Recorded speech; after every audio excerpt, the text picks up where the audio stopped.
Welcome to Birth Bestie Radio. We're your hosts, Crystal and Michaela, aka the Birth Besties. We're two passionate educators with 7 kids between us.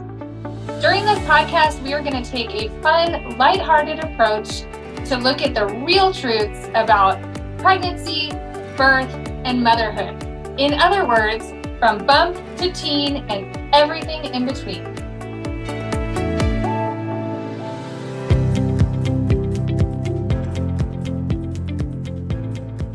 If you're pregnant, you may think that you just go to the hospital and have a baby. But remember, it's equally as important to train for this event like you would any other athletic event. What do you think, Crystal? I didn't even know that you needed to train for childbirth. And I had no idea that courses even existed to teach me how to have a baby. Absolutely exist, but finding time to fit in a lengthy childbirth course, that can be really difficult to do. And then your next option is Google. And well, that's just way too overwhelming. Move over, Google, and lengthy childbirth classes. Honest Birth Talk is the premier online childbirth course that provides convenient, evidence-based, personalized training at your fingertips. The Birth Besties, Michaela and Crystal, yours truly, are your personal coaches for pregnancy and birth. If you're ready to start training for your ideal birth without the hassles of scheduling conflicts, go to www.honestbirthtalk.com and contact us for your free consultation. This is episode 5 of Birth Bestie Radio. I'm here today with Erin Perez. Erin is a mom to almost 6. Little Diego is due any day now. And Erin is also a nurse and has a very extensive background in healthcare. Hi, Erin. Hi, Kyla. Thanks for having me. Why don't you tell us a little bit about yourself? Okay, well, as you mentioned, I am pregnant with baby number 6. His name is Diego. He's due in about a week. My oldest is 14, so many years of experience in there. I've been a nurse for 12 and a half years. I've worked in labor and delivery as well as critical care and surgery. So I've seen a lot in the healthcare setting that's contributed to kind of my feelings about how my pregnancy goes and my healthcare, my choices, that kind of thing. So I'm excited to be here and talk more about that. Awesome. Well, thank you for being here. And we're so excited to have you because for many different reasons, but as you and I have gotten to know each other over the last year or so, we've talked a lot about motherhood and also the healthcare system when it comes to maternal health and pediatric health and how things aren't always as they seem. So in your experience, let's talk about the mom side of things first. In your experience with your labors and birth, how do you feel like they went? Overall, they were good. They all went well. Every one of them was different. I've had kind of every way you can think of. I've been medically induced with an epidural.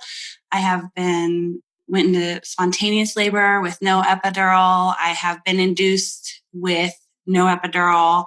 So I've pretty much had every combination you can think of a vaginal birth. I haven't had cesarean.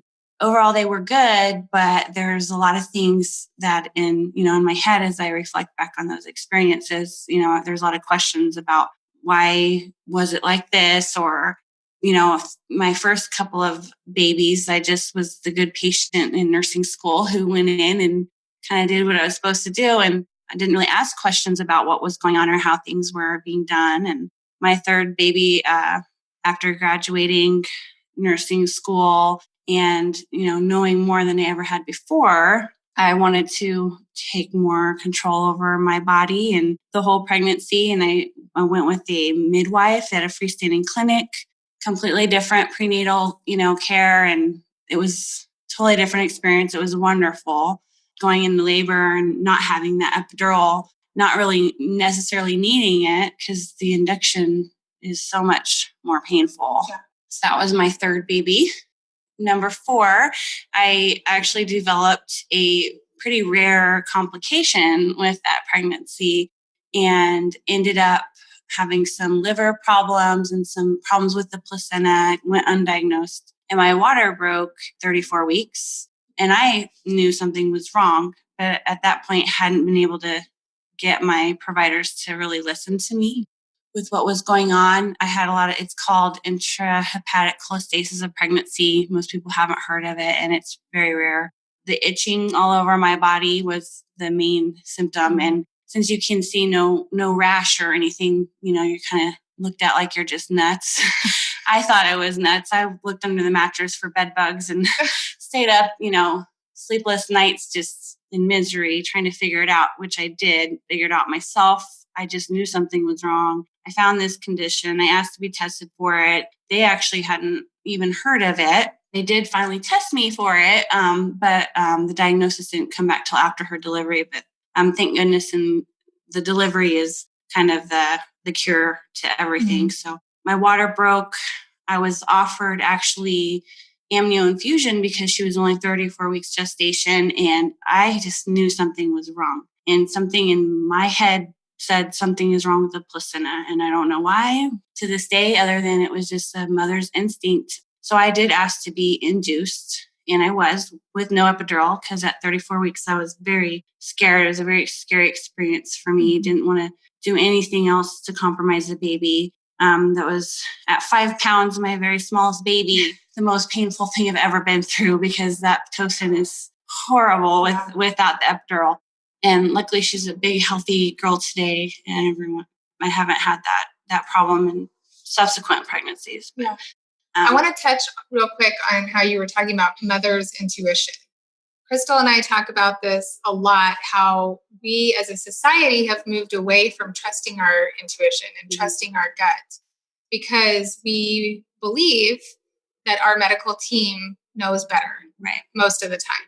And so oftentimes we do think we're crazy because, we feel like something may be wrong, but then nothing is founded on the general tests that they give you when you're pregnant. So how do you think that it's because of your medical background, or do you think it's because just that true mother's intuition that was all intuition, especially because as a nurse, I've definitely evolved over my years and learned to listen to people more. When you come right out of school, everything's out of a book until you have experience. I didn't really have that kind of experience to speak of until that pregnancy. And I probably would have thought my own patient was crazy had they told me something like that. I just know something's wrong with the placenta. And I would have been like, how can you know that? Right. You don't know that. You're not. I probably would have highly doubted. And having then experienced that, I'm a better nurse because I listen to my patients now. And I know there's more to it than just what the books would say, because what I was experiencing had no explanation. It's like someone just whispered into my ear, something's wrong. And you need to take action. And I had no explanation for it. So, and I'm glad I did, because when she was delivered, my placenta was in very bad condition. And that's something they could not have predicted until, after they saw it. Don't know why that thought went into my head, but it was there, and I just knew that she needed to get out. So the moral of that story, ladies, is to trust your gut, because we're given that intuition for a reason, and more times than not, it's viable. So I know even as parenting, we spend so much time wondering, am I parenting right? Am I messing up my kids? Am I doing it the right way, the wrong way? That guilt that comes in all the time. But we really need to look back and search for that gut feeling in those moments. And you really have to fight for yourself sometimes, even if you have to be that patient that nobody wants to deal with, because it's better just to advocate for yourself than to end up having a regret. And what would you say is the best way to learn how to advocate for yourself? Practice. Yeah. I would say practice. Learn about, I would say, your rights, first of all, because we don't all know what our rights are really with healthcare. We really don't. Right. And honestly, women in particular, our rights are violated so much that it's just part of the culture, and it's just unrecognizable, really, when you go for an appointment and you're being pressured with family planning choices, or when to have your next pregnancy. they really want to manage kind of things that are none of their business sometimes. Yeah. In labor and delivery, if you don't know, you're going to trust them. If they say, well, you have to be induced, then you'll say, okay. Many times you're like, all right, let's get this baby out. You do have the right to know why, and the outcomes, will they really be different if you choose to go along with some of these, interventions or whatever it is it really going to change things, or is this just how they do it? So that's how they're going to do it. And I would just say, if there's a little cricket in the back of your head asking why, then go ahead and pay attention and just ask why. I am much more that way now. And a lot of times I'll ask why, and then I'll find a legitimate answer, and it's okay. Not everything they do and say is wrong or lies or going to hurt you. It's just good to know that for yourself, so that you can trust yourself, that you're part of that decision in the end. No matter what they're telling you, you're either complying with it or you're saying no. Right. Yeah. Crystal and I are huge advocates on, it's about informed birth, not natural versus medical, but informed. And that's because as consumers, we go out and buy a car, and you don't usually do that without researching it first. You want to know the safety ratings, you want to know the gas mileage and the comfort level, and so on and so forth. So why would birth be any different? We want to be informed consumers. And Erin, I think that's what you were saying, in that it's okay to have questions. Yeah. Our healthcare team isn't always out, to get us, or doesn't necessarily not have our best interest at heart. But they see so many patients a day. And like you said, especially in the early years of their practice, it could be very textbook. And if you're not textbook, which birth typically isn't, because everybody's different. Like you mentioned, out of 6, every pregnancy has been different. That experience and that practice can make a difference. So don't be afraid to ask questions, and know what questions to ask. Right. What would you say is, now pregnant with your 6, some things that you've learned, or information you've garnered in this pregnancy that you didn't know through either nursing or the last 5 pregnancies? So I've told you several times that, having been friends with you, and over this past year, I've been actually quite blown away by how much I didn't know. When I first met you and learned about this business that you and Crystal made, I've been really supportive. I think it's awesome. You guys are out there trying to just give women information. I love that there's no shame, kind of no pressure. It's however you want this, we want it for you. Right. Here's just everything you could possibly need to or want to know. And I'm all about that, because women just need that support. And even amongst our peers, we don't need to be shamed. If I want an induction, then I shouldn't feel bad about it because my friends are judging me. Or if I want to have my baby at home in the bathtub, then I shouldn't be shamed for it. So I love that your main thing is the education and just the support that you offer. But I have just learned so much by the information that you guys have shared. Back 9 months ago, I was like, oh, that's so cool. Like, I wish I would have had that in my first pregnancy. I don't need it now. This is my 6th baby. I know what I'm doing. And I do feel very confident in my abilities. But if I had known, 9 months ago what I know now, I would have totally taken your course, because I can't believe still how much I didn't know. And it's fun to learn new things, but just crazy to me, coming from a medical background as well. Like, when you guys posted something about breech births, like, I couldn't get over that. I'm like, wait, babies can be born breech? Like, they don't die? Yeah. What? Like, no. And you said it's actually a normal. It's a variation of normal. Yeah. Like, people just don't know how to do it anymore. They just do C-sections. And that's just one example of, like, all kinds of things that, little tidbits I've picked up through the information that you and Crystal do share. I mean, you guys are not stingy with it, because I didn't take your class, but I've learned so much in this, past 9 months. And yeah, I definitely wish now that I would have known, because that would have it's been fun learning. And I think that even our 6th time around, there's still things you don't know and things you can learn about. So even as a nurse, as a 6th time mom, feel like there's always things that you can learn. And there's, one of the objections, if you will, that we hear quite a bit, which is it's valid, is, well, I've done this before. I don't need to have a class because I have been pregnant. I have gone through labor. I know what to expect. But you're saying that that's not always the case. Right. Because I kind of thought of a birth class as just an information. Like, this is what happens, like when you go to the hospital. When you're in labor, you'll go to the hospital and they'll start your IV and they'll put you on monitors, and it's like step by step. And basically what they do every single pregnancy with every single labor. And to me, that's what a birth class was. I didn't know there was more education for women about just so many things. It's just amazing. I mean, there's too many to even list. Yeah. It's just, that's not all there is to it, even if you've done it before.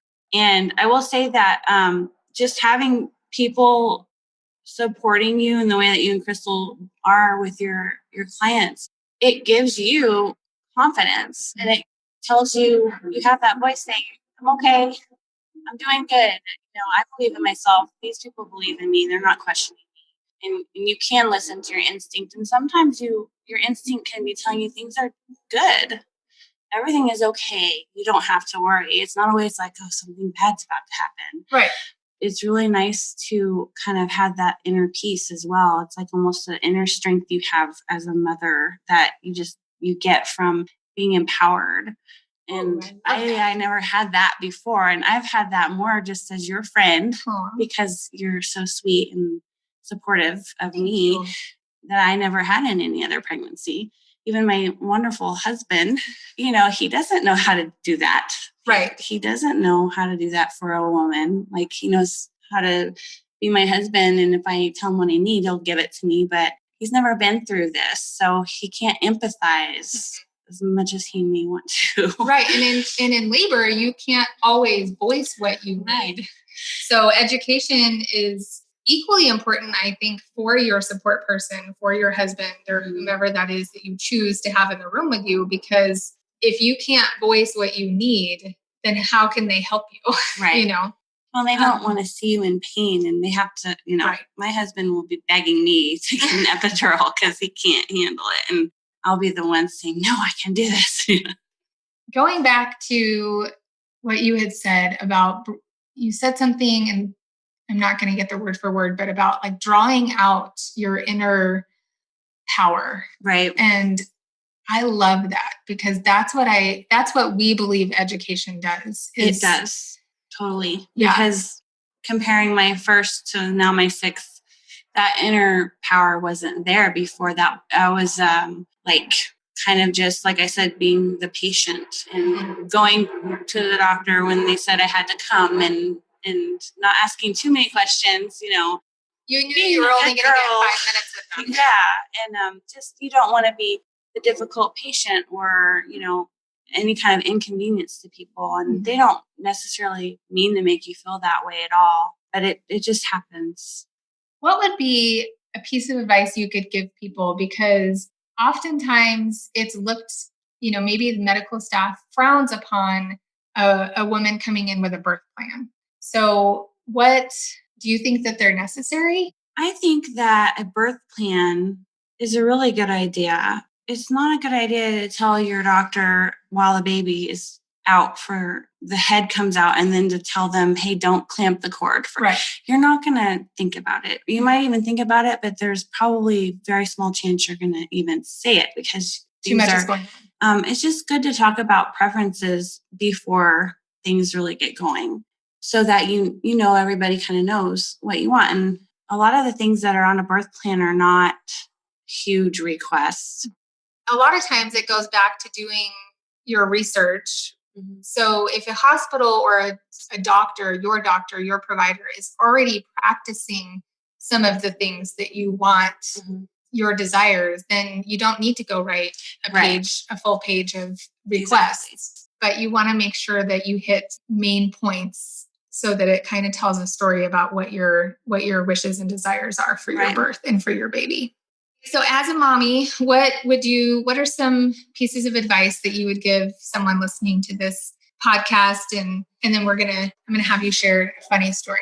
I don't know what advice. I guess I would just say that there's that cliche of just enjoying it when you can. But even more than that, it's so important to love and accept yourself, because if you care, then you're a good mom. Yeah. If you want to be a good mom, then you already are. And I really believe that we all do the best that we can with what we have. And if you love your children and you want to be better, then, you should go to bed at the end of the day knowing that, because, sadly, a lot of children don't have parents who care enough to want to be better or to ask, did I do good? And your kids, they know that you love them. That's my advice. Just accept yourself more, because there's just no need to beat yourself up if you're trying. That's amazing, because we do that. Mom guilt is real, but it's not necessary. Right. Love the moments that you have, and just think about, you probably will look back and think, one day that it could, because I have a 14-year-old or a 14-year-old. It's crazy to me, but it makes this second round of kids so different, because I have experienced that. So a lot of times when you hear the older people saying, these words of wisdom, I mean, it's true, but it's hard to understand until you've been through it. So just know that you're going to be blessed if you can stop in the moment sometimes and just see the beauty in it and not worry about the chaos. Erin and I walk every night, and we share these, with our stories with our 14-year-olds, thinking, what boundaries do we put, but so that we don't push them away, because we only have a few more years left. And then you look at our younger ones, and then, it's so true. Sometimes they get away with a lot more than the older ones, because you just know better. You're wiser than you were when we had the older ones. But the guilt doesn't do anything. It doesn't change the past, and we did what we could in those moments. So is there any kind of funny story you want to share about either pregnancy or just raising kids in general? I don't know. There's so many stories. Crystal and I are going to be writing a book soon called You're Not a Bad Mom If. And because it's those moments of things that you said, I would never do that. Right. And then you find yourself doing it. Right. Or maybe you misplaced your child walking down an aisle at Walmart or something. And, there's so many moments out there where you're like, I'm the worst mom ever. And then you realize that you're just normal. Yeah. Well, I mean, I look back on myself 14 years ago with my first baby, and I laugh at myself all the time now. I was so I read every book, and I had to have everything right. And I had perfect nutrition, which is a huge thing in my house. Nutrition is a big deal, but I mean, everything had to be under control. It's just funny because you do not have much of any control with things. It's things just happen. I remember when Jackson was probably like 6 or 9 months old, because he was sitting up and crawling around. I found him under the table playing with our little puppy that we had recently adopted. And there was brown everywhere.